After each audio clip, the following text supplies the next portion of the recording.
To defeat your enemy, you must know your enemy. Ladies and gentlemen, this is why we do the preseason, the season preview, excuse me, here on Isles Talk for all these Islander fans and for the NHL fans in general. You know, you got to study your opponent, you got to see their strengths, their weaknesses, and come up with a game plan after that. And believe it or not, ladies and gentlemen, we've kind of done that here a little bit before the show. So, uh, Gary and I are going to give our thoughts on a couple of teams here this evening. And we want to give a quick shout out to Joe, who is not with us again tonight, but he is with us uh, in spirit. And as always, Gary, welcome. Hi, Paul. How are you, sir? Hanging in there. I got 13 weddings coming up in 2 months to DJ, Yep. so I'm going to be a little busy. And again, for those of you coming on, thank you, one and all, for coming on. My name is Paul Kreischer. I'm one of the hosts here for Isles Talk, and joining us this evening will be um, Flames and Maple Leafs blogger Randy Workman. Uh, we'll be going over mostly the Maple Leafs tonight, later on, whenever he gets here. And before we do that, uh, we're going to cover the Western Conference. Two teams in particular, the San Jose Sharks and the St. Louis Blues. So let's get on to the San Jose Sharks. Real quick here. San Jose. I love that banner. That is a classic logo. I That's love it. about the only good thing that's going to happen this season, unfortunately. Unfortunately. Now, I do have to apologize to the Anaheim Duck fans who have watched the show before. I had previously stated that the Ducks could have been the closest thing, the closest American Hockey League team in the National Hockey League. I am going to retract that wholeheartedly, and my apologies to Ducks fans, because I believe the San Jose Sharks are going to be that team that they should sell probably by game 10. But we're going to try to give them the benefit of the doubt, try to hold on as long as possible. Um, this is weird. I'm going to put him on the spot. What are you doing? I sent you the link. Oh, This is what we God, got to deal with tonight. it doesn't This take is it what doesn't take long, you know. No. So, all right. Let's stay focused here. San Jose Sharks. Gary, Logan Couture, Thomas Hurdle, Anthony Duclair, Michael Granlund, Mike Hoffman, Mackenzie Blackwood, Mark Vlasic. Edward, Mark Edward Vlasic. Yeah, I mean some Randy, I sent you the link in Messenger.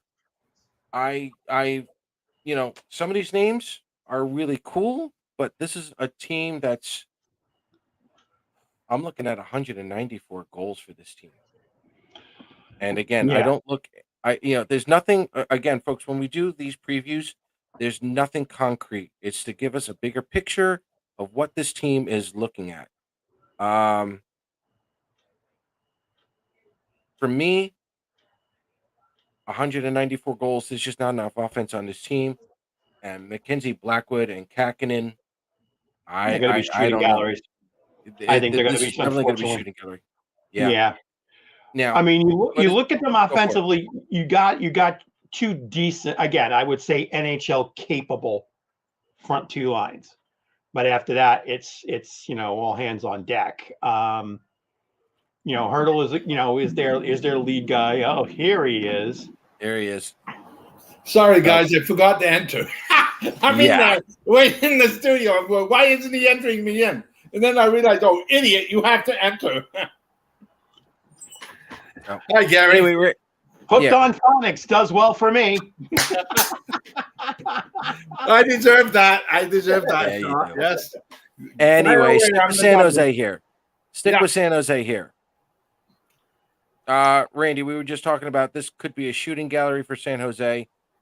If you're a Maple Leafs fan, if you're an Islanders fan, in all honesty, I think you're taking a longer look at Mike Hoffman, Anthony Duclair. I don't think you're going to need a first rounder. at the trade deadline for these guys, you may need a third or a fourth. And in this case, I think they would be pure rentals. I think they give you a bag you of would- donuts for Hoffman. Maybe. Maybe. Sorry. Maybe. He's not here 2 minutes and he's in rare form, Paul. No. I mean, we'll talk to Donald Rosner. We'll talk to Donald Rosner about the bagels and donuts and whatever we can do. But look, if Mike Hoffman can put up at least 10 power play goals or close to it, show any kinds of sign that he wants out of San Jose and on a playoff run, why not? This is his last year, if I'm not mistaken, correct? It On his is. It's a contract? put me up and shut me up for him. Yeah. Yeah, it's 1 year. This is last year. Yeah. That's exactly it. So, for me, I'm taking a look at Mike Hoffman. I'm also going to take a look at, Anthony Duclair if I'm an Islanders fan, because, again, Duclair's got a lot to prove. He's got to stay healthy. But, again, if Duclair's healthy at the beginning of the playoffs or at the trade deadline, if he doesn't have the great numbers, bringing him over to a team like the Islanders or at least where you're already winning, that's going to change his entire complexion. So I'm at least looking at those two guys. I would Randy, be what are your seriously thoughts? looking at Defoe. Go ahead, Gary. I interrupted you. No, I didn't. No, you're on. Go. No, I said Randy. Randy, go ahead. Well, I would seriously look at Defer. Absolutely, I would. I mean, Declare. I would definitely look at him and grab him. I mean, no ifs, no ands, no buts. I think he could do unbelievable with. You kidding me? You put him with Barzal and Horvat? Oh, wow. Absolutely. And I do believe he can play both wings. I'm not sure, though. I thought he could. I think he could. I think he's more of the left winger, though. Yeah, he is more of a left winger. Okay. Yeah. For sure. So, and You know, the guy. Yeah, Robin, I would do. Yeah, these players, yeah, but you're not. If you're going after prospects, these prospects probably don't have much of a chance. Or if they do need a chance, they need to play with a team like San Jose, who is. They've got quite a few first-round picks coming up. Maybe a Robin Salo from Mike Hoffman. Yeah. I would do something like that. That would work. But if we're talking a draft pick, I'm going fourth rounder for Mike Hoffman. Maybe third if I want to be generous. But I like up that. my first next year. Defensively, this team is going to be in serious problems. When Mark Edward Vlasic is your number 1D, that's a scary thought. That's a very scary thought. So they're a pluckable. They're going to be definitely a pluckable team. Well, let's go one more step further here with San Jose. Mackenzie Blackwood, if he puts on one hell of a season, does San Jose keep him as part of a core, or do you think you get quite a bit for him in the trade market come the trade deadline? He's still young. Yeah, he's 26. He's only 26 years old. I don't know if I give him up if I'm the Sharks unless I get a bucket load. Yeah, goalies are hard. They're a hard thing to deal with at the trade deadline. I don't know. It's got to be like a super sexy fit. That's what I think too. Boy, I hate agreeing with Gary, but I have to. Better tonight. It's better to agree with Gary than with me. Okay, let's just go along with that. Well, that's a given. That's a given. All right. So again, San Jose Sharks fans, look, I had them eliminated after Game 10 last year. I'm hoping they last a little bit longer this year. They've got nothing else to lose. They don't have Erik Karlsson on this team.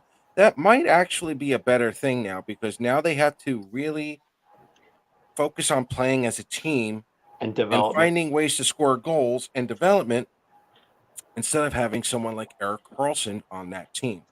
They're still in the Pacific Division, which means they're not exactly in the hard one either, though, too, which adds on to what you're saying. True.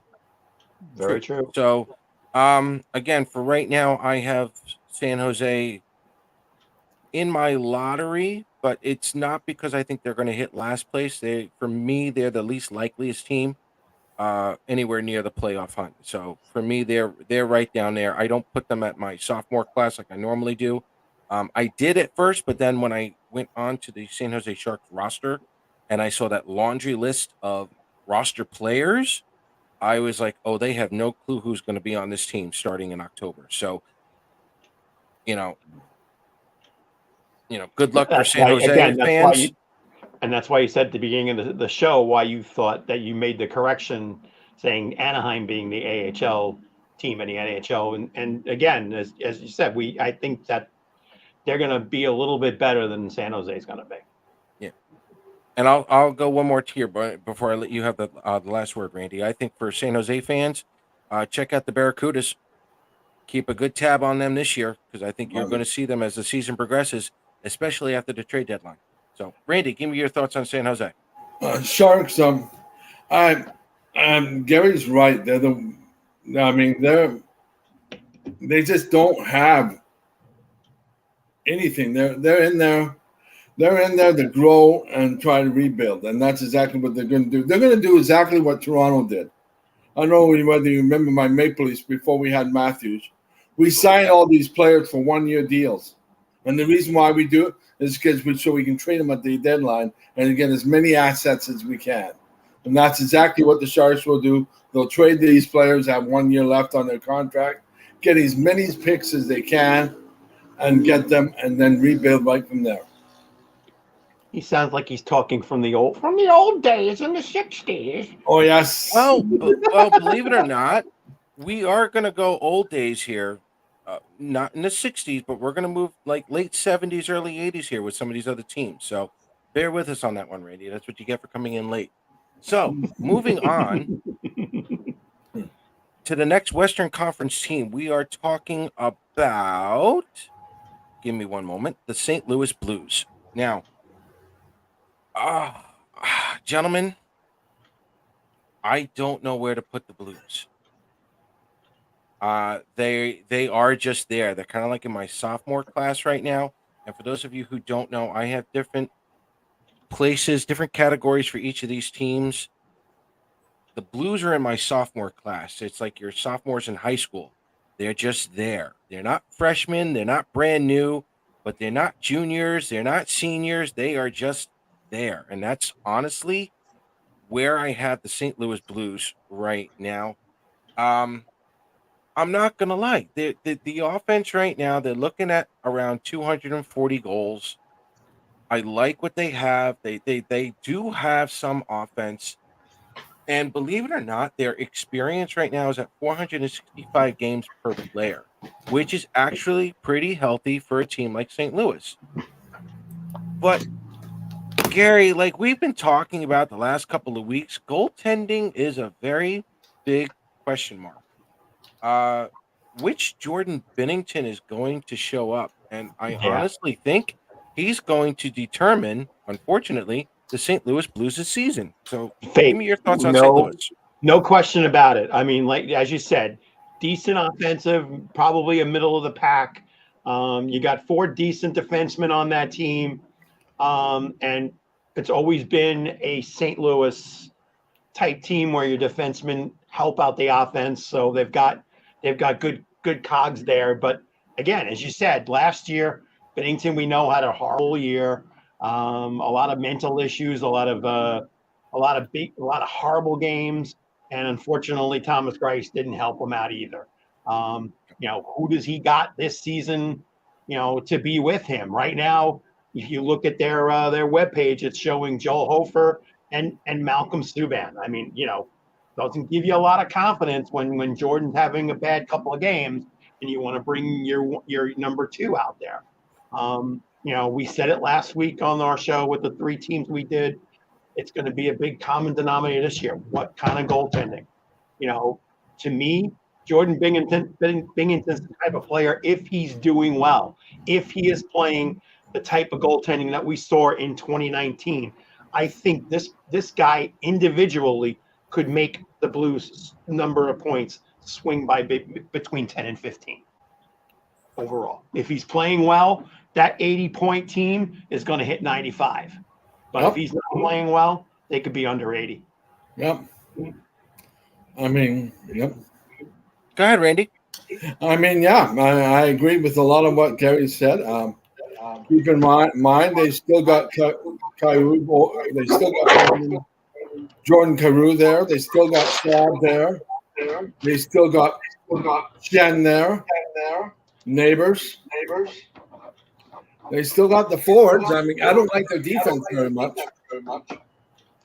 And I do know a little bit of this goaltender that they got, the backup behind Bennington. He's their top prospect from the Mariners. Yeah. Right. I'm echoing. Should I go back? Hold on for No, one minute. Yeah, I can hear the echo too, but go ahead, Randy. But the backup, the goaltender, he's not a first string goalie, but they say he's ready for second string. That they're confident that he can be their backup. Whether he can, I don't know. I mean, AHL is different from NHL, right, Gary? It's Just not a the little same bit. league. You know what I mean? It's not the same league. I Oh, think you can't see that. No, I just wrote help. info Randy's is here. agreeing too much with me. Yeah, I know. The Islanders. I'm trying to remember his name to give you the explanation of him. Your third string goalie. Remind me of him again. Jakob Skarek? Thank you. He's a little bit ahead of him. Okay. Is he a little more Okay. consistent? Yes, he's a little bit more consistent. Doesn't control his rebounds as much, though. But AHL goaltender, what are you going to want? So are we looking like, does St. Louis have like a Vegas Golden Knights situation? Aiden Hill coming in, not really proving himself during the season. All of a sudden he shows up and wham, we have ourselves like a Cam Ward moment. Yeah, and Is that what you're getting out of Hofer? It could be. Or you could have St. Louis Blues contacting Calgary Flames or the Canadians, dare I say, because both the Flames and Canadians have 3 goalies right now. Sure. That's right. You could Hofer do a played trade. for, right? Isn't the Blues AHL Springfield? I do believe so. Yes. I think so. Yep. Yeah, because that's what the comment said before, that he played well against Baby Isles. I'm just remembering that it is. Okay. Yep. So I mean, that's St. Louis. Again, I don't think they make it against Vegas. I don't think they make it against Edmonton. They'd have to do some more building during the season. Bennington would, like you said, Gary, would have to be Bennington of 2019 if they're going to go anywhere in the playoffs. Yeah, and he had he had an unfortunate lot of mental health issues, and being one that's dealing with certain things like that right now, you feel for him. So I'm hoping that he got some of his situations turned around, and like I said, he could be a difference. We see it on a bunch of teams. Goaltending is going to be a difference, and for St. Louis to be successful, he's got to come out. He's got to come out the gate flying. Well, if anybody knows about mental health issues, it's the Calgary Flames, who are letting Shillington come back this year. He didn't play all of last year because of mental health. Right. And he's coming back to play this year. So, yeah, I know, I'm well aware of that. Right. So you're absolutely right, Gary. It's a dangerous issues that need to be, you're right. Dang. So Can I ask you a very honest question, Randy? Yep. When you went out this morning, did you happen to step in like a pile of poop or something? I don't know. I think I fell down on my head a couple of times. That must be it. That's it. Okay. All right. That's the answer right there. Either that, or they're starting to get the the early cold weather going up that way. So maybe something's going on. I don't know. Well, gentlemen, let me pose this question for you guys then on St. Louis, because I think this is where it's going to go in one direction or the other. If St. Louis is out of the playoffs, out of the playoff race, say by Christmas or even by the trade deadline, do you start a retool? Do you start trading away some of these players, or do you continue to trade and try to get younger and try to work like 1 year to the next or whatnot? Or do you start to pull a San Jose and Anaheim where you literally just have to start rebuilding this team? Because St. Louis was in the playoffs for a long consecutive time up until last year. They won the cup in 2019. Do you stay with status quo, or is it time for a major shakeup, say by Christmas or February? I don't really think you have a major overhaul, because you do got to. I mean, in the comparison with San Jose, I mean, I think the lineup is just apples and oranges. I think St. Louis is a solid roster. I just think they need some, some good karma, and there's good enough talent on this team that I think that if things go right, they are a playoff team, and they're not a team that's going to scare you, but they're a team that can do some damage. That's why I say a lot of things, a lot of karma's got to hit that way. But I mean, I think they're a much more solid team than a San Jose that can dump. I mean, if they're, let's say, come trade deadline, they're maybe 10, 12 points out. I'd say, yeah, you move a couple of people, but you still got a solid team with a lot of guys with a lot of contract years. Four of your defensemen have at least three to 5 years of contract left. Your number one line are signed through 29. So I don't think you're really going to dump that much out. You're going to be relying on those guys for a number of years. There may be one or two, pawns that can drop, but the way this team is constructed, I don't think you're really going to dump. Okay. Randy, go ahead. And he's going to agree with me again. So what the hell? I was going to let Randy go first, but go ahead. I'll give you an interesting tidbit. There's a Blues beat report, and I don't know who it was, and I just got told about him, and it's not Sutherland. So it's not Kelly. He commented that Jordan Kyrou wants out of St. Louis. Really? Yes. Now, that was about 3-4 weeks ago. So I'll give you an interesting one. If they are 10 to 12 points out, there's a player they may lean towards trading. They're starting their retool. Is Jordan? And he's got 8.125 cap hit through 31. Yeah, that's the problem they're going to have. Yeah, he just signed that contract. Why would you sign that contract? Yeah, why would he want to go out if he signed it? I don't know, and I don't. And I heard it on St. Louis, the Fan Network. I was listening to it. Yeah. Nope, I hear you. That's just I don't know how true it is.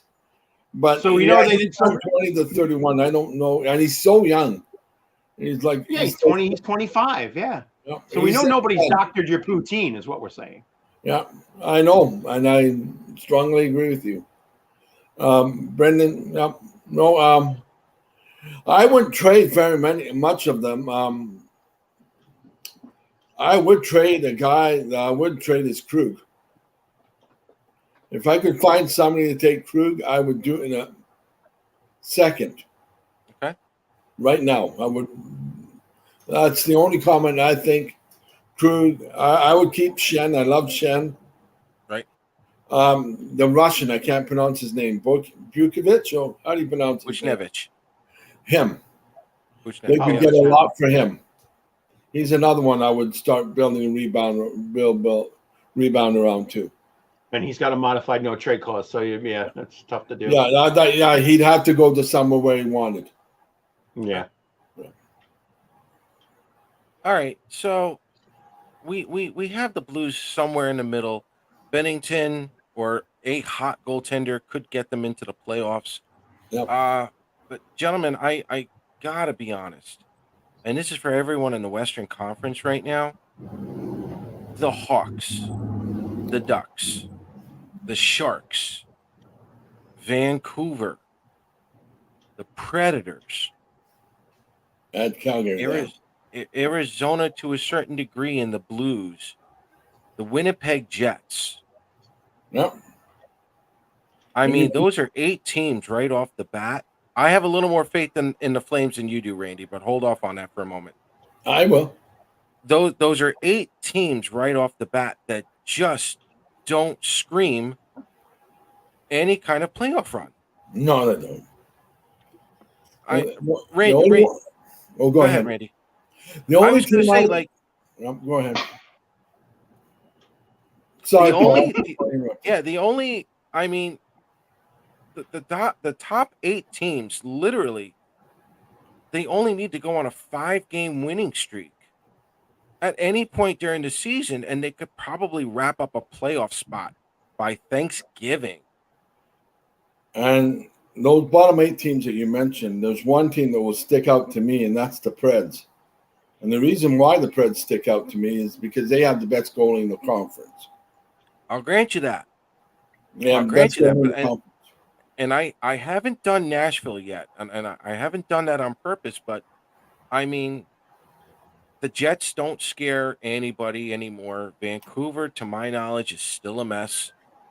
The They are. Blues maybe have a shot. Arizona's looking promising, but I don't think they have enough. Ditto with Anaheim.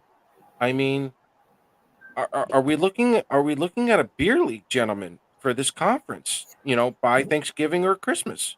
Yeah, You might be. it very well. Very And well.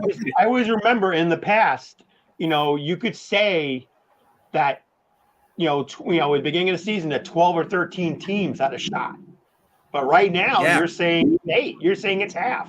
It's half up, half down. You got, you may be giving wiggle room to maybe 1 or 2, but still Yeah. that's not the way the Western Conference ran. I can give you. I'll give you a list of 5 that I can guarantee are good teams. That's Vegas and Edmonton and LA out of the Pacific. Sure. Dallas and Colorado out of the other division.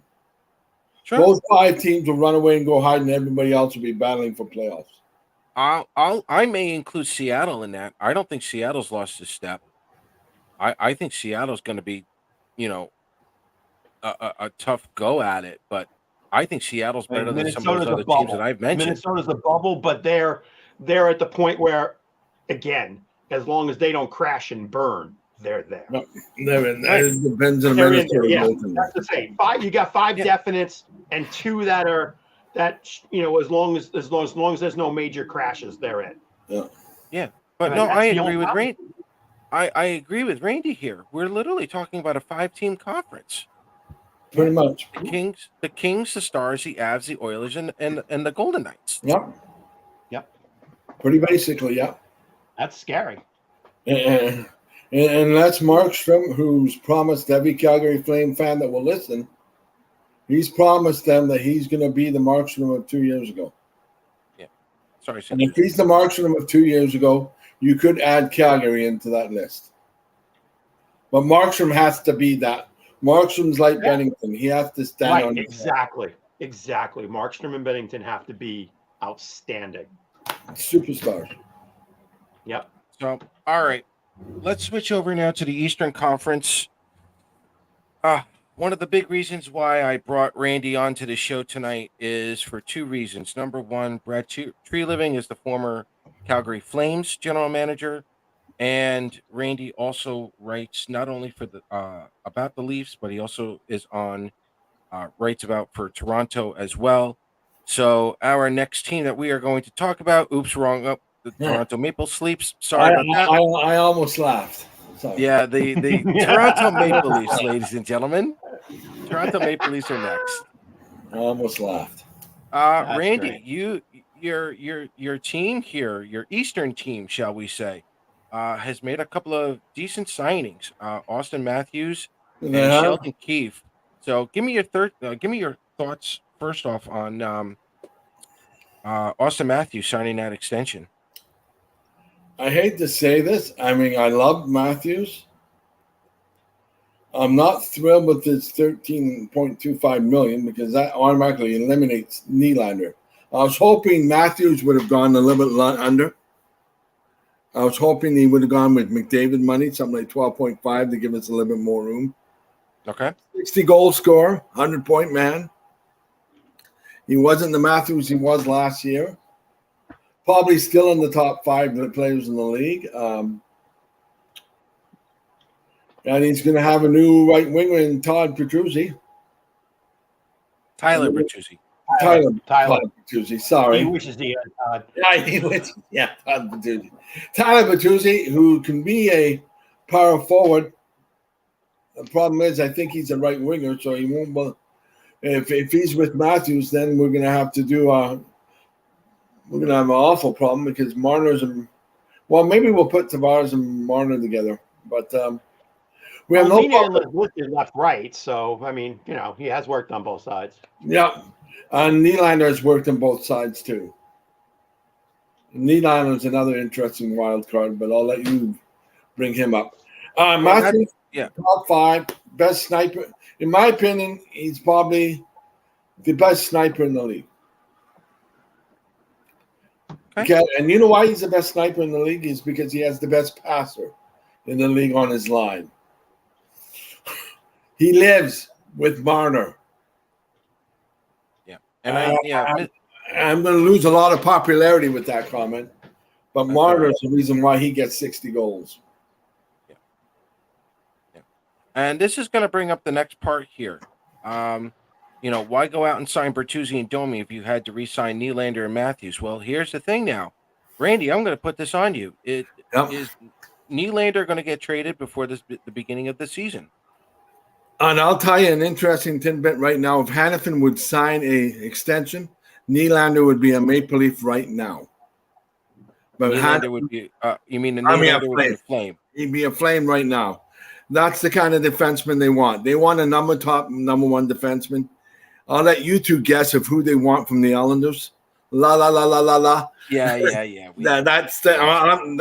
all honesty, that's what they want. That's always been the case. Right. If they can find a number one defenseman, exchange for Nylander, Nylander will be gone before camp. If they can't, Nylander will remain the Maple Leaf until the deadline.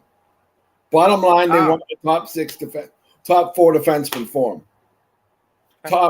In fact, I would say a top 3 up.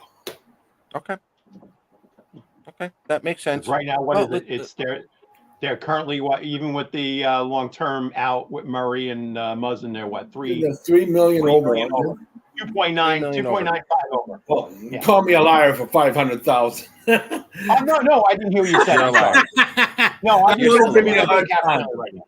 I'm only giving you a hard time, right, Dave. $3 million. I get it. Yeah. I'm only giving you a hard time. Yeah, I know. That's all right. We still have another half an hour. Yeah. Solid. Take Pullock. Pullock for Nylander. What line? I don't know if the Islanders would do that. I don't know whether Toronto would do that. Yeah, I don't know if Toronto would do that. But yeah. You know what? Try. But Pullock and Wallstrom and a first, and you probably could get Nylander. That's the expensive price that they want for him.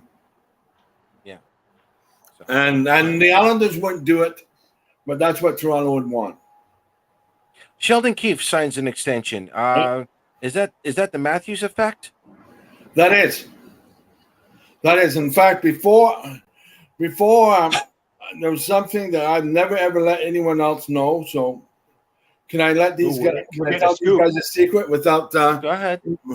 The reason why Dubas was fired is because of Matthews. Dubas wasn't going to keep Matthews, I don't think. And I think Trelevin was brought in to save Matthews. Okay. And so was Keefe. And Keefe wanted Matthews. But again, that's my insight. That's my opinion. I don't know if I'm right or not, but that's my opinion. Okay. But you called that right on, Paul. That's exactly that's the Matthews effect. We want to keep Matthews happy. Don't change. Okay. And there we go. So, all right. So, gentlemen, here we are now. We're looking at the Toronto Maple Leafs. Again, I don't go completely by the numbers. It's just to get a nice little picture of what's going on in Toronto. Right now, we're looking at 293 goals heading into the season. That sounds about right. The defense right now, I believe Wall, is that his last name? Yes. I think if Wall can play more than 11 games in a season, I think you guys are going to be better off. I'm not against Samsonov, especially with the offense that you have, but Samsonov did actually overachieve a little bit last year. You guys ended up only giving up, I believe, 215 goals for the season. You're on pace right now for 236, which is, again, fine. When you're going to score close to 300 goals, this isn't much of a factor.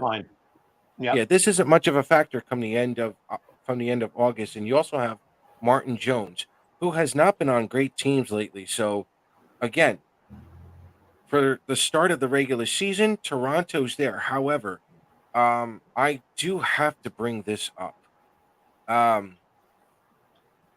The Toronto Maple Leafs have an average of 515 games played for each of the 19 forwards on And this team. defenseman. There's forwards and defensemen here. Gentlemen, that's a lot of experience. And part of me is wondering if there's a lot of experience, or is this team getting old, or are they old? I'm honestly thinking, Randy, this could be their last shot with the current team that they have. And that kind of goes inside with what, William Nylander's last year here. So do you agree? Do you disagree? It's got a lot to do with their cap hit. They can't keep the team, obviously. And I don't think, and if they don't make it this year, I think the city will burn down the arena, let alone management. You think the Islander fans are bad? Wait till the Maple Leaf fans get a hold of these guys if they don't go somewhere. If they don't get through, right. If they don't get through the first round, 311 will burn it up. Okay. I would say if not this year, next season. They're on a 2-year thing. Okay. And I think probably depending on what they get for Nylander, it's a 1-year thing. But you're dead on. You're dead on, Paul. Okay. Because I'm looking at Tavares right now. Tavares is on. If he stays healthy for the entire season, Tavares has 1,100 games played. Giordano is going to be awfully close to 1,200 games played. John Klingberg is approaching 700. Ryan O'Reilly is going to be closer to 800. Ryan Reeves is going to hit 900. TJ Brody on defense, he's going to be well over 900. Like, there's a lot of veterans on this team, and There's it's a just lot of for veterans. me. Yeah, there's a lot of veterans. Again, as far as I'm concerned, this is Toronto's division to lose this year. I have Toronto in first place. It's theirs to lose. But I'm gonna go back to old school hockey here for a moment, like we had just said before. And before I let Randy play defense lawyer here on Toronto, Gary, if I'm the Boston Bruins, I'm pulling something right out of Roger Nielsen's old playbook.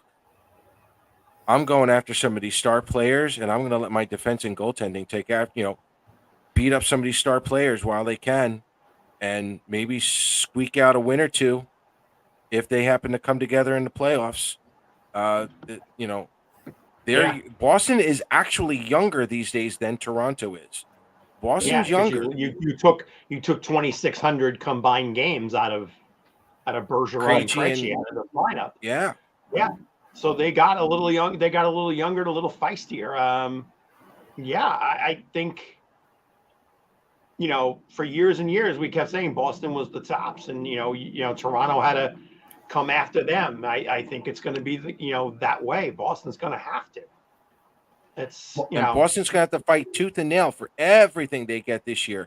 Plus, you got the young guns. I agree with you totally, except for one thing. Toronto, they won't be able to kick the crap out of Toronto this year. Toronto's too big. Toronto's too big. Toronto's too nasty. I agree. We didn't bring Reeves here for his mental capacity. I agree. No, I agree wholeheartedly with that. No, I do too. It's just I'm just looking at it from a Boston standpoint. Yep. Oh, yeah, you're absolutely right. Boston will skate us to death. They're so much faster than we are. Yeah. They also have a goaltender. We don't. I'm a little nervous that the Leafs are looking old now in September. I don't even have them winning the division, Paul. You really don't? No? No. You have Boston over them? I have Tampa. Yeah. Ooh, okay. Because Tampa's in that. To me, Tampa's in that same.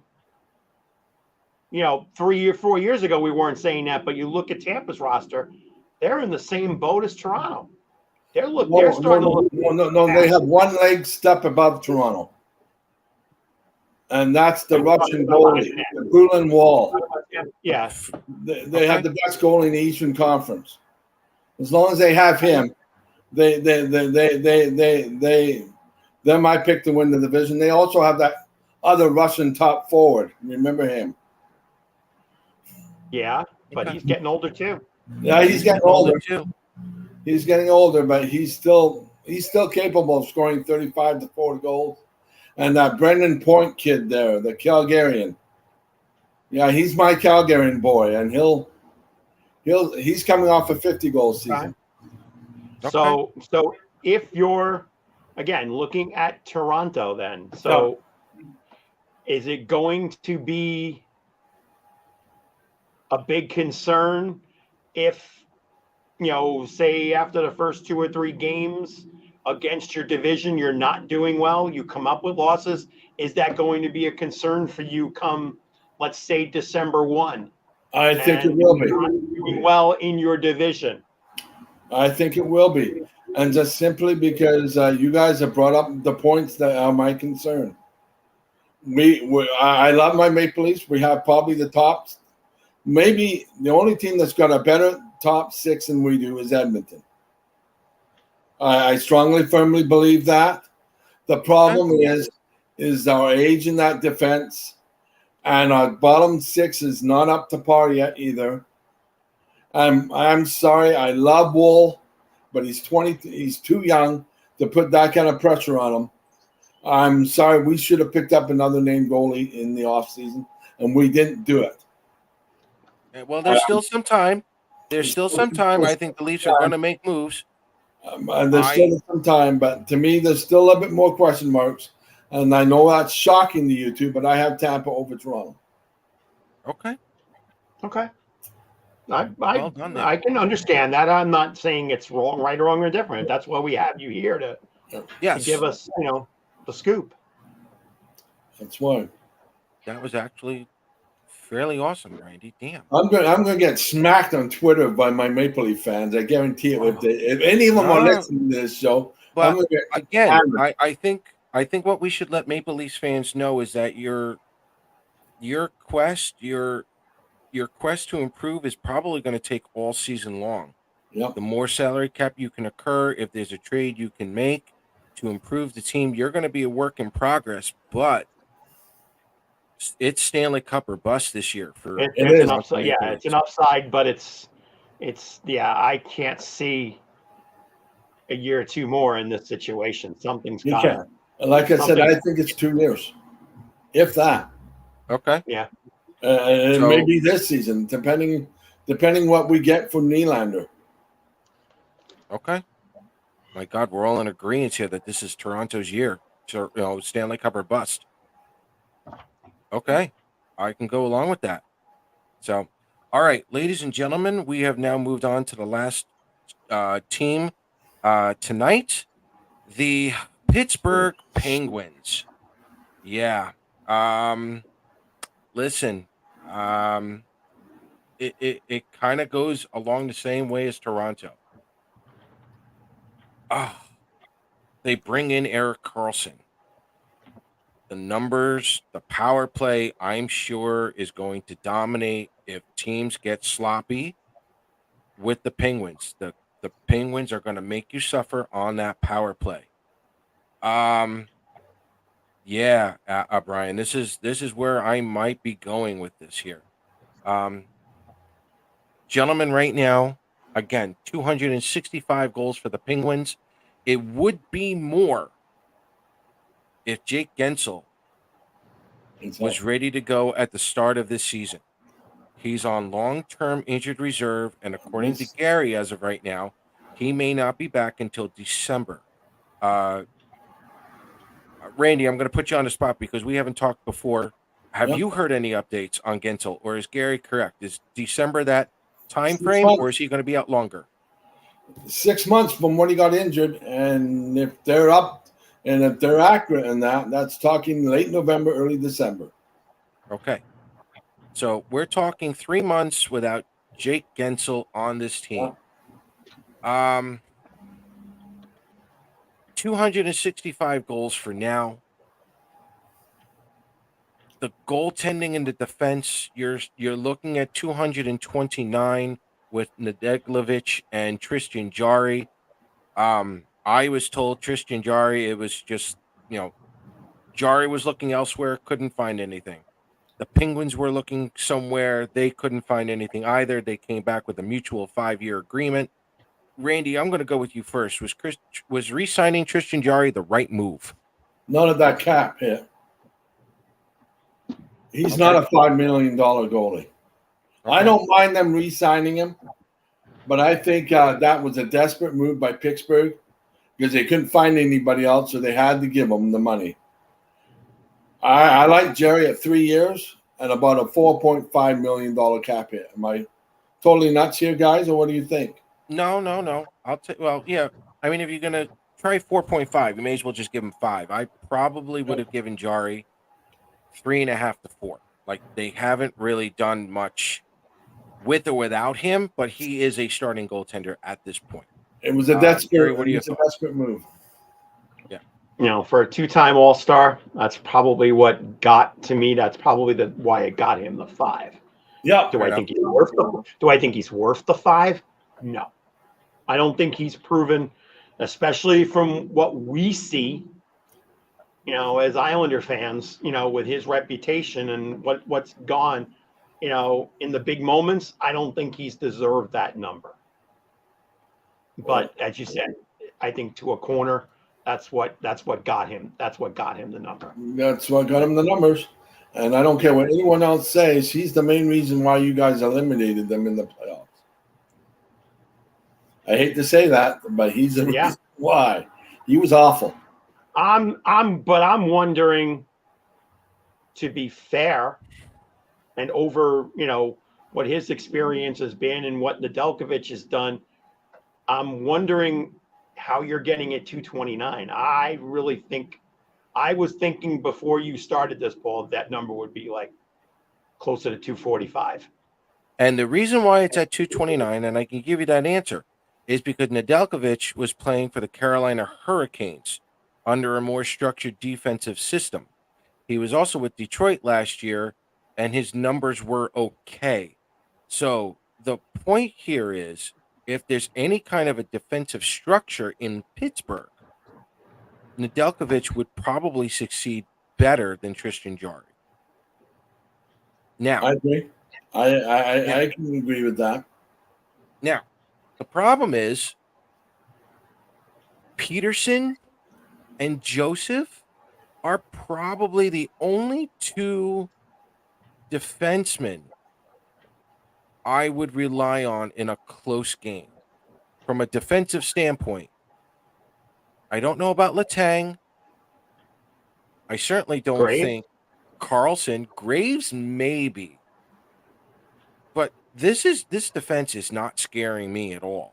You might be interested. But that's what I'm saying, Paul. That's the point I'm trying to make, is that you're putting him at 229. I would have put him higher. We still might.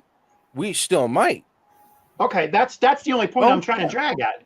I don't think they're a 2.7 team. No. I'm interested to see what Letang's a lot better defensively than most people think. You should check to see his blocked shots from last year. Yeah, but here's where I'm going with this, gentlemen. Yep. With all of them. Remember how I said the Leafs had 515 games experience per player for 19 players? The Pittsburgh Penguins are at 570. Yeah, they're older than 570. Yeah, age is going to kill him. Age is going to kill him. Right. But that's still making my point. Why is your number lower? Because Nedeljkovic has not played for the Pittsburgh Penguins yet. Those numbers are going to go up if Pittsburgh does not have any kind of a strong defensive system. They've also got a new GM, and I don't know if Dubas will if Dubas will put his hands into the system or not. I don't know. Right. Okay. I'm still going to agree to disagree that number. I think should be higher, but that's. No, I think you are right. But as of right now, we haven't seen Nedeljkovic actually play in Pittsburgh. Okay. So you're basing. If Nedeljkovic, if Nedeljkovic gives up more than 3 goals a game, it's They're in over. trouble. They're in trouble. Sorry, it's my And to blood sugar going low. That's fine. And to Tristan Jarry's credit here, he's played an average of 46 games a season at a 2.66 goals against average. Okay. I see. I have you're basing it. Okay, you're basing it on last year, and that's fine. Okay, I get that. That's all right. The last 3 years. Yeah, the last 3 years. Right. Yeah. Yeah. Yes. Okay. Fair enough. Fair point. Yeah. you Well, live. again, You're I'm saying agreeing that, with but you. You're saying right. No, you're saying that, but There's a big but. there's a big If we- X factor in this, judging on what they have right now, and the fact that, again, Jari's got 3 years of it, but what are you going to see out of Nedeljkovic in that? Okay, no, Yeah. I correct myself. That's fine. Yeah, no, I'm giving Nedeljkovic the benefit of the doubt now that he can play as well as he has or around what Tristan Jarry can do with this defense in front of him. So I just, gentlemen, for me, are the Penguins just too old at this point to go 82 games and make it to the playoffs? No, I think they'll make the playoffs. I think there's too much Crosby not to make the playoffs. Yeah, but you had a full season of Crosby and Malkin, and they missed the playoffs. Only because of their pathetic goaltending in the final 82 game where they lost. If they don't lose to the Blackhawks, you guys don't make the playoffs. No, we make the playoffs. Florida does not. Florida doesn't. Florida, that's right. The Panthers don't make the playoffs. That's the only reason. Right. But again, we're only talking 93 points here, Gary. To Randy's credit, the Penguins finished up with 91. They get 93 and they're in. I don't think you're going to have 93 points. You're going to need a little bit more. Does Erik Karlsson balance out the loss of Jake Gensel for scoring power play goals? And he's older. And I'm not trying to be a homer here with the Islander as an Islander fan here. This is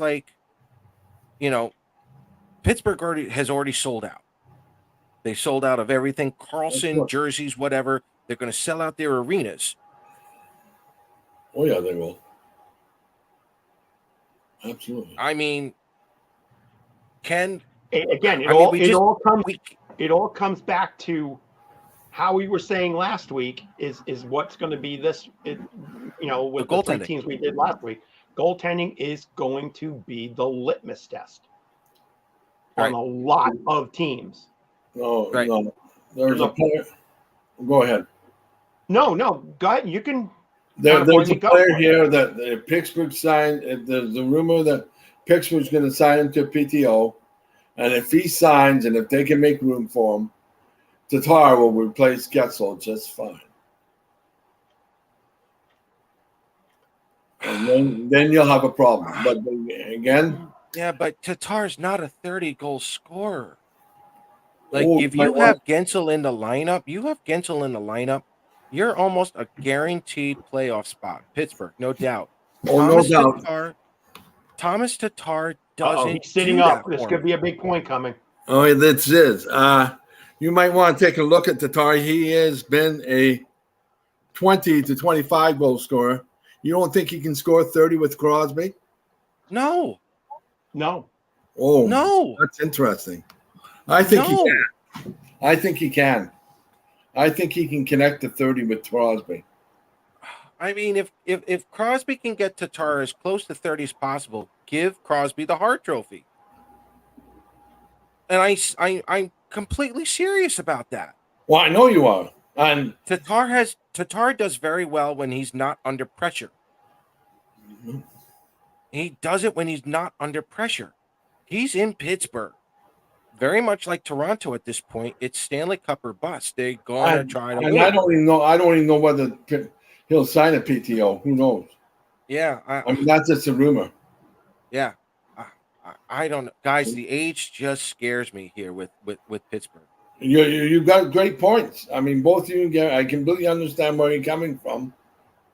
But I'm just Carter. Go ahead. Let's have some fun with this here. Carter Yeah. is approaching 1,300 games. Yeah, he's Crosby's going to cross over the 1,200 mark. Malkin's Malkin going to have is- 1,100. Carter Rakell's going to be over 700. Riley Smith's going to be over 800. Keller? Eric Carlson's going to have 1,000 games this year. Letang's going to have close to 1,100. Yeah. Eller? What's that? Lars Eller? Eller too. Yeah.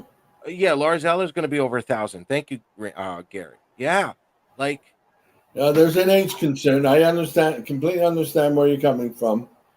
I mean, honestly, the Pittsburgh Penguins right now, and this is me being a Mets fan, the Pittsburgh Penguins remind me of the New York Mets this in April, in March. Yeah. All these names sound really good, but it could all collapse in Pittsburgh this year. Yeah, but if it could go right, it could go like the '92 Toronto Blue Jays, who were the oldest team in baseball. And look, what did they do in '92? They won I'll the World grant Series. you that. Go I'll Carter. grant you that. No Carter. But you know what? I can understand, and I'll grant you that. I'll grant what you're saying is the age could be a problem. Again, it's going to be one of those. It's going to be one of those Paul things where you're looking at the 20-game point. Exactly, Gary. Absolutely. And again, I hate agreeing with you, Gary, but maybe I should stop falling on my head so much. Yeah. But I have to agree with No, him. I mean, it's What did I ever it's do to literally you, what- Randy? well, What did I You're ever my do to hero, you? Gary. You're my Hey, hero. When we're off the air with Paul, I'm agreeing on you. So don't diss me, man. You are here's the something best. that- You know that. Here's something that most fans don't realize. Last year, ladies and gentlemen, the Pittsburgh Penguins were 90 to 95 point pace the entire season. Yep. They never went below 90. They never went above 95. And that's with Malkin and Crosby healthy. Randy, I'm gonna play along here.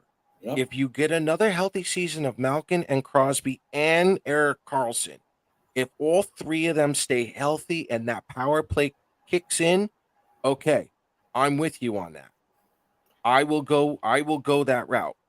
But because you and I are both on this tilt right now. If injuries amount big time to Pittsburgh, Then they're bombing. They Right. are bombing. Yep, they're bombing. If injuries happen, they're in deep trouble. And folks, I'll tell you right now, I live an hour away from Wilkes-Barre Scranton Penguins. There is no one in those rosters that's going to save this NHL team. No one.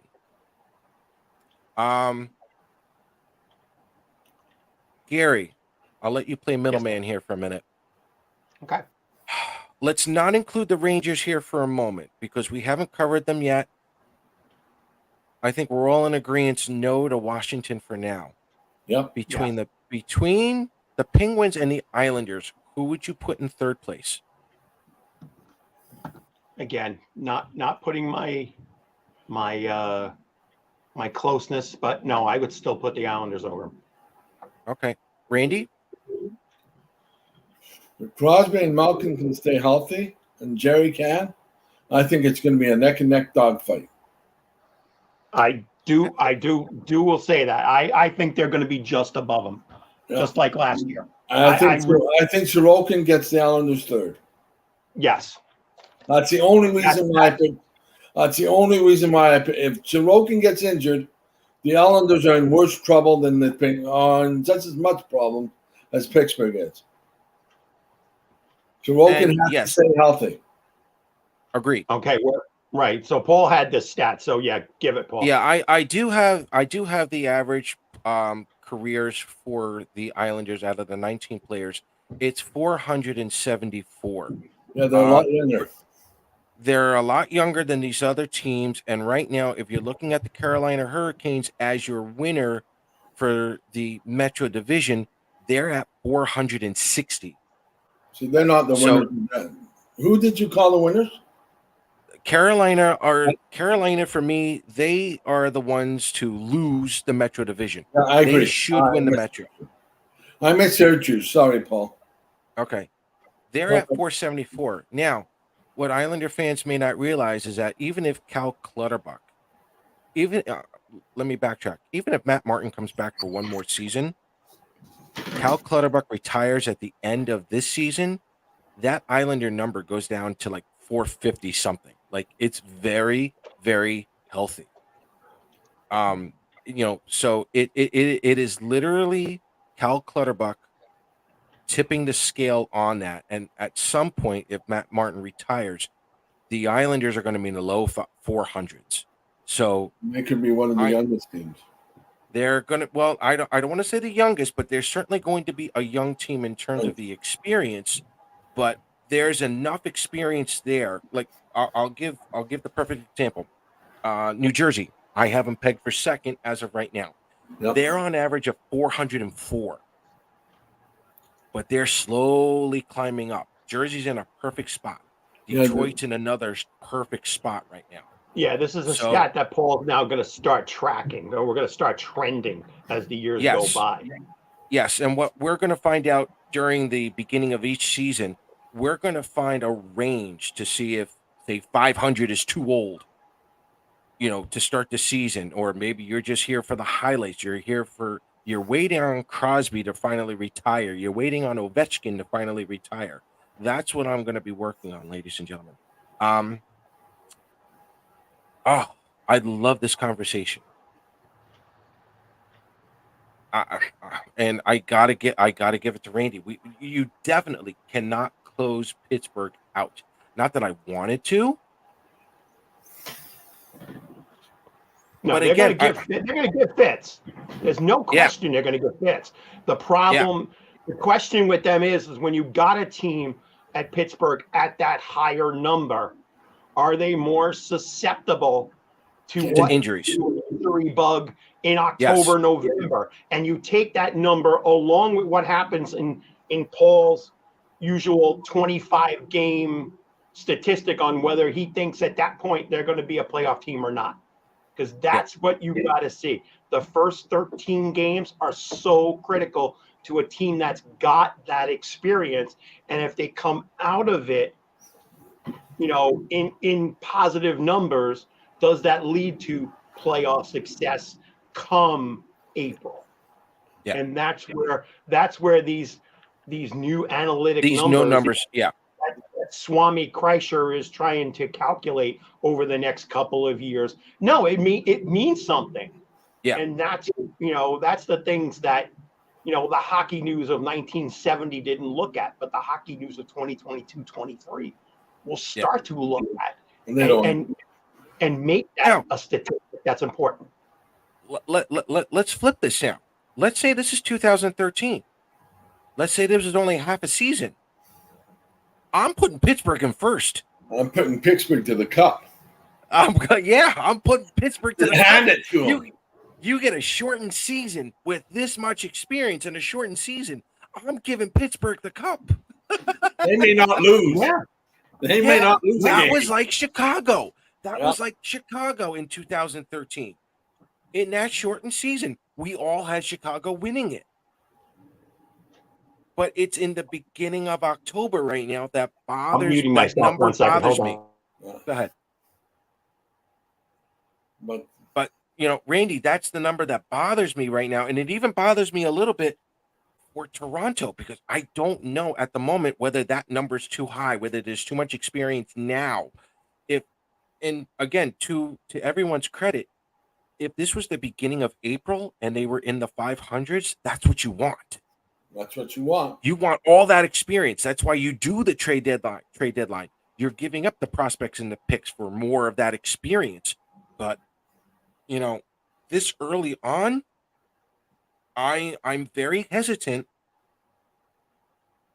with Pittsburgh. And I'm a little shocked. Again, Randy, I'm a little shocked that you did have Toronto in second behind Tampa.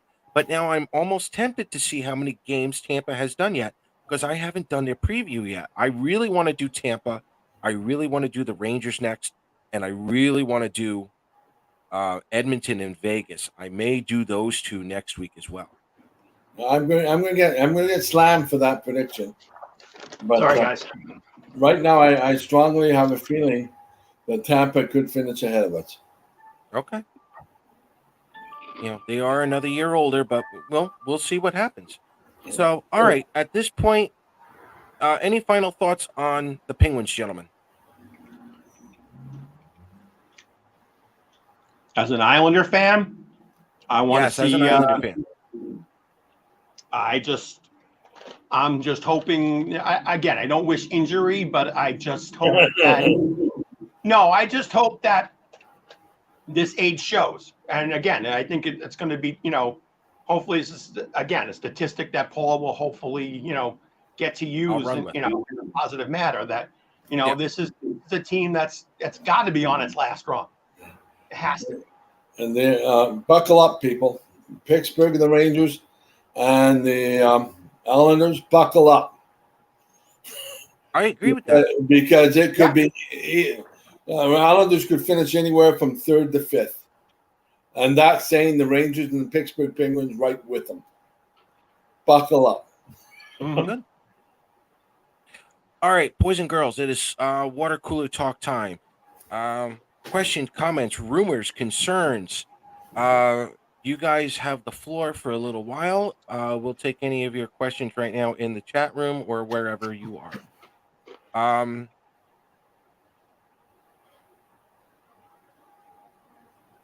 Let me ask you guys this while we're waiting on a question here.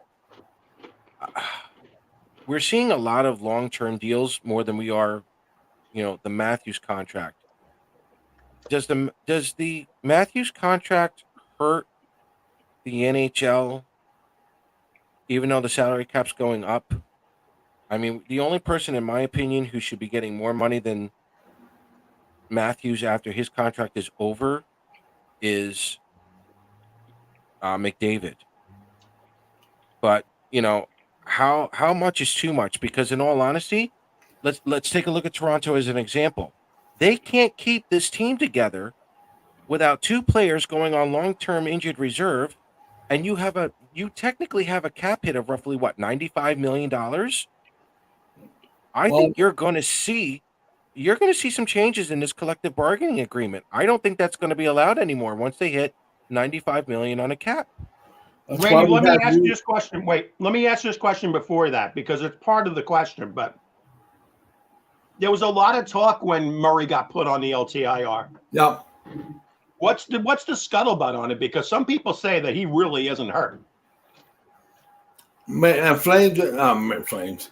Sorry, this is what happens when you come from more than one team. Mm-hmm. Maple Leafs are claiming that it's still, I think it's a lower body injury. They're still claiming it's the groin, I do believe. That's my understanding. And they're claiming that he re-injured himself in the playoffs. Okay. Fair enough. I just think, is it true, Gary? I don't know. And I'm sure. I think Paul was in a message chat room. Somebody asked me. Bill asked me, and I told him they're obeying the rules. Are they cheaters? No, because they're doing the rules. Does it make it right? I'm sure there's injuries, but a lot of comments came out about it. Saying, absolutely, there was, and there should be. Yeah, I don't. All right, so before we go into the CBA, real quick, Brian wants to know: do we see any Isles trades of significance occurring before the start of the season? I have already been told this many times, and I've already said this on the show. Unless Matthew Barzal wants to play center this season, you're not going to see someone like JG Pageau get traded at the beginning of the season. If things start to fall apart, anything can happen. Lou's not going to settle for anything less than that. Do I see Noah Dobson getting traded? Absolutely not. No. Lou's already on record on that. That's been said now for years. If Oliver Wahlstrom doesn't produce, could he be traded? Maybe, but again, he's just coming off knee surgery. I think the Islanders are going to give him a little bit of time. Are we talking about Anders Lee, Brock Nelson, Ryan Pulock, Adam Pelech? The answer to that is no, because they just can't. The Islanders' ownership cannot afford to go into a rebuild yet. They can't. They lost close to $100 million until they got to UBS Arena, where they ended up making $35 million. How much they made last year, I don't know, but they made it to the playoffs. So it's either got to be 35 or a little bit more than 35. So they're still about roughly 30 million in the hole, which is why they have to go for the playoffs this year and next year and the year after, heading into the collective bargaining agreement. Unless the team completely implodes this year and there's a plague, I don't see the Islanders needing to make a trade unless Matt Barzal wants to play second line center. The only way I see them making a trade is if Lou changes his mind about wanting Nylander really bad. Fair enough. And that's the only way. And if Toronto decides to take Pulock as part of the package, that's the only way that the Islanders do a deal. Because all right, well, go ahead. Let's have some fun on this show now. I'm actually going to allow you to play GM on the show, which is. Oh, you're kidding me. I'm actually going to let you do it here. Let's say that Matt Barzal wants to play second line center. I'm offering you JG Pageau in a William Nylander trade. Who else would you want from the Islanders if you're getting JG Pageau? My problem with JG Pageau is that it's not enough cap savings for me to make the deal. He's a $5 million. You'd be saving $1 million. You'd be saving $1 million right off the bat. Yeah, but he's a $5 million third line center, and he might be a $5 million fourth line center in Toronto. Okay. So, but I love Pageau. Don't get me wrong. I love Pageau. I love his skating. I love his ability. But last year, he wasn't a $5 million player. Am I wrong? Am I wrong, Gary? Was he a $5 million player last year? I'd go 4. Yeah. If you ate $1 million off his cap, gave me Wallstrom and Defer and a first round pick, I'd take the deal.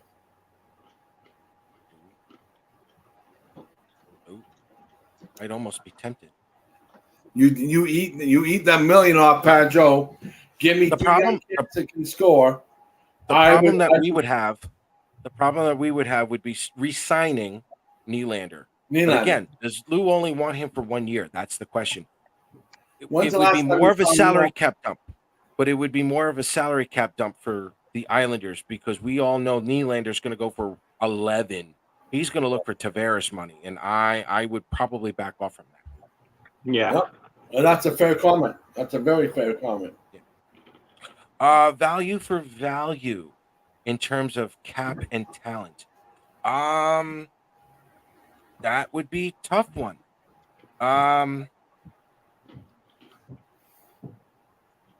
Nylander for I don't know. What's that? Nylander, well, I don't know what he means. Does he mean like a cap for cap trade with the team? A cap for cap or a value trade. A cap for cap move. Let's say for example, JG Pageau for like DeBrusque. Yep. Cap wise, they're about the same. There would be some value in Pageau for Boston because they would certainly improve their center position. Second line center for them. He could be a second or third line center for them, depending on who he's playing with. Yep. And DeBrusque would be that winger. Yep, DeBrusque would be your. DeBrusque wants out of Boston so bad. Yeah.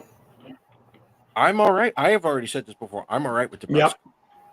I wouldn't mind that at all. No. I'd like that deal. Yeah. So, yeah, Brian, there's always a chance for that. So, yeah. But I think the Islanders have put themselves in a spot where they can wait at least another 3 months to see where Oliver Wahlstrom is. Yeah. Oh, yeah, I strongly agree with you. Yeah, you got to wait to see what Horvat and Barzal are going to do together. You really want to see what Pierre involved, Nelson and Palmieri can do together for a full season. I think Alexander Romanov's going to have a good bounce back year. Hudson Fasching for a full season. I want to see how he's developed. There's a lot of things that Islander fans need to, quote unquote, scout the first 3 months. Well, And I think with proper training camp, that can happen. Go ahead, Randy. No, I was just going to say, as long as you're in the playoff hunt, why do you need to do a deal? And you're not going to be out of the playoff hunt in the first 3 months. No. You know, the only way you're going to be out of the playoff hunt is if Barzal, Horvat, and Sorokin all are injured for the season. Then you might as well shoot yourselves. But that's not going to happen. Shut your mouth, Randy. Shut your mouth. We got kids watching this show. But in all honesty, this team is a playoff team. I would be shocked that they're battling, and for the first 3 months, I wouldn't touch a thing unless there's something really obvious. Right. I completely agree with you, Paul. Strongly agree with you. So, yeah, Nope, you're welcome, Brian. Yeah, it would be a win for the Isles, no doubt. And again, the biggest plus for me is Oliver Wahlstrom. If Oliver Wahlstrom shows any kind of improvement even after the knee, that's going to be a win for the Islanders. And again, with my numbers right now, I don't have Oliver Wahlstrom included. He's not in there because as far as I'm concerned, Paul, 20. Yeah, he could, and that's what they need. He'll score 20 this year. Mark my words. Yeah. Just remember Matthew Barzal. Gary, I don't know whether you know this story. I told Paul that Matthew Barzal was going to score 83 points his first season. He got 83 points, and I've never let Paul forget it again. No. Every dog has their day. 20 goals and 45 points for Wahlstrom if he's healthy. So, gentlemen, back to Matthews again, trying to grab all the money. And listen, I have no problem with the players trying to get as much money as possible. None whatsoever. But at some point, with this next collective bargaining agreement, I cannot see this cap going up any higher than $95 million for a couple of years, because let's face it, there isn't a lot of money coming in now due to COVID. ESPN basically bailed out the NHL with that TV contract, and it's been status quo now for a couple of years.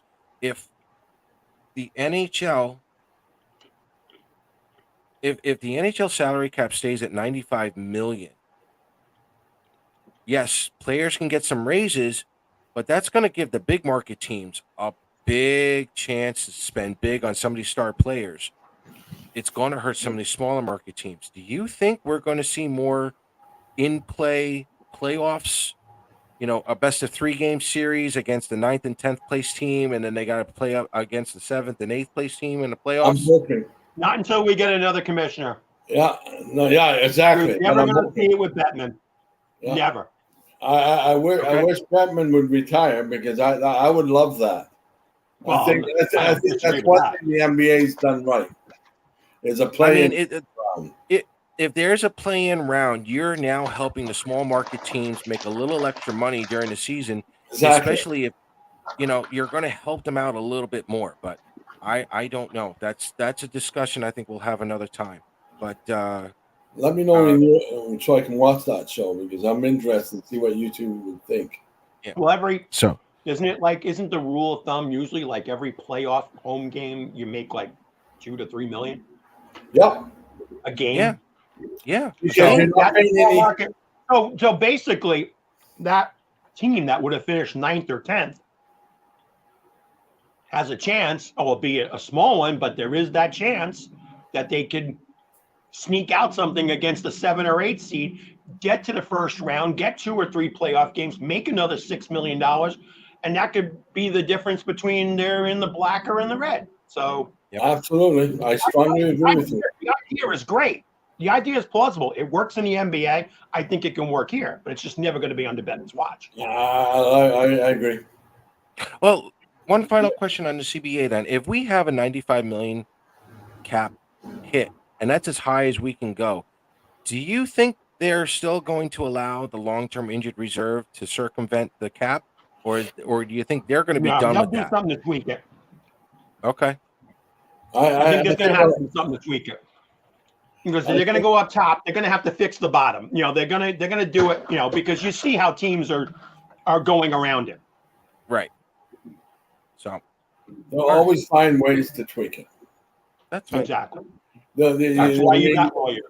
If that doesn't work, Paul, they'll find another loophole that will. There'll always be a loophole for them. Randy, where can they find you on social media? They can find me at this fan blogger on Twitter.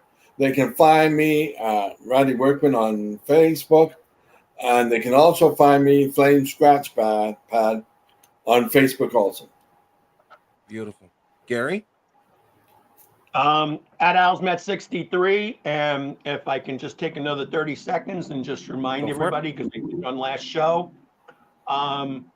there is a site called MauiLFG.com, which stands for Let's Fill the Gap, because there is a lot of gaps still going on the island of Maui. And my friend has actually raised over $700,000. Awesome. Since the Maui fires. And every cent of that money is going to people directly that need it. And is there that are the Lahaina Fire Fund? Well, that's part of it. They now have a new site that's connected with a 501(c)(3). Everything is all done. But yeah, Lahaina Fire Fund was the original site. But if you go to MauiLFG.org, you'll get you to that. LFG stands for, again, it's either Let's Fill the Gap, or as some people say, Let's effing go. Good. And you can find me at P_. I appreciate that, buddy. Yep. And again, YouTube, Hawaii Real Estate. Go there. That's where you can get all the real truth and the real information about what's going on out there. I can tell you the west side of Maui finally, after almost 3 weeks, finally got Wi-Fi connectivity. They've been out since. All the west side of Maui hotels. And Randy, I was just there in the end of June. So that's why I'm very big on this. Well, Canadians feel for you, as Northwest Territories has been evacuated. Yellowknife has been evacuated and 50% gone. And Kelowna, BC has been evacuated. Yep. So I know exactly where Maui's coming from. And the exact same reasons, forest fires. But anyway, thank you, Paul, for letting me, again, mention that. But if you get a chance, MauiLFG.org, they can use any help they can get. But definitely Maui Real Estate on YouTube, we can get the information. Gary, you are an awesome man. You really are. I appreciate what you've done. Shut up, Paul. Sucking up to me for something. Yeah, I want money, Gary. Yeah. Thank you, buddy. I really appreciate that. It's funny. It's funny. I've been home for about 6 weeks with a medical condition, and at that time this happened, and it was just more crap to deal with. But like I said, things are getting better there. Thank God, and thank God for that catch. Oh, watching the Met game. It's. Unfortunately, this world is a crazy place, but thank God we have this sport we love to get us through these crazy times, and look forward to do this again next week. Oh, Paul, I might have a great guest for you. Oh no! No, I haven't talked to him, but his name is Cooper. Okay. I don't know whether you know him. He's really, really good friends with Doc Emmerich. Okay. And he's worked with the Philadelphia media for years. Okay. I don't know whether he'd get on, but let me tell you, he'd be worth a phone call, conversation with him if I could get him to come on. Definitely during the season. Cool. Connect with us. Yeah, for sure. Yeah, definitely during the season. Yep. So, alrighty, guys. Thank you so much for coming on. We'll be here next week. I think we're going to preview. I think I'm going to do Nashville next week. I think I'm going to do the Rangers next week. And I may do Montreal, and I think I'm going to do Vegas and Edmonton real quick. I'm going to knock them out as quickly as possible. So looking forward to that. Thank you guys once again for coming on. Let's go Islanders. It means the world to me that you invited me. Thank you so much. It was awesome. Absolutely. Anytime, bud. So, all right, everybody, let's go Islanders. See you next week, and enjoy the rest of. Oh, enjoy going back to school, kiddies. Bye. Happy Bye, Labor Day. boss.